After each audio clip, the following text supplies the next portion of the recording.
இப்போது காஃபி போட்டுக்கிட்டு இருக்கிறேன். காலையில் கம்பு சாதமும் மாங்காய் சட்னி செஞ்சேன். மாங்காய் சம்மந்தி செஞ்சேன்.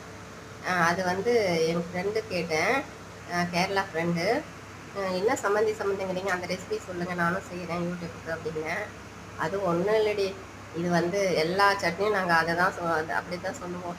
தேங்காய் வச்சா தேங்காய் சம்மந்தி, மாங்காய் வச்சா மாங்காய் சம்மந்தி, வெங்காய சம்மந்தி, பூண்டு சம்மந்தி, இப்படி எதுனாலும் சட்னிங்கிறதுக்கு பதிலாக நாங்கள் சம்மந்திங்கிறோம் அப்படின்னு சொன்னாங்க.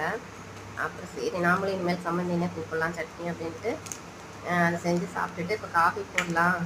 களிக்கம்பு சாப்பிட்டாவே நம்மளுக்கெல்லாம் வாய் நமங்கும். சரி காஃபி குடிக்கலான்னு வந்தேன். அப்புறம் இப்போ காஃபி போட்டுட்ருக்கிறேன்.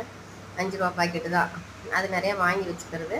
அப்பப்போ கொட்டிட்டு காஃபி போட்டுட்டு மிச்சம்னா பாட்டிலில் கொட்டி எடுத்து வச்சுருவேன். அப்புறம் அது 2 3 இது சேர்ந்ததுக்கப்புறம் அதை ஒரு காஃபியாக போட்டுக்கிறது. ஏன்னா இது ஃப்ரெஷ்ஷாக நல்லாயிருக்கும், பெரிய பாக்கெட்டாக வாங்குறத விட.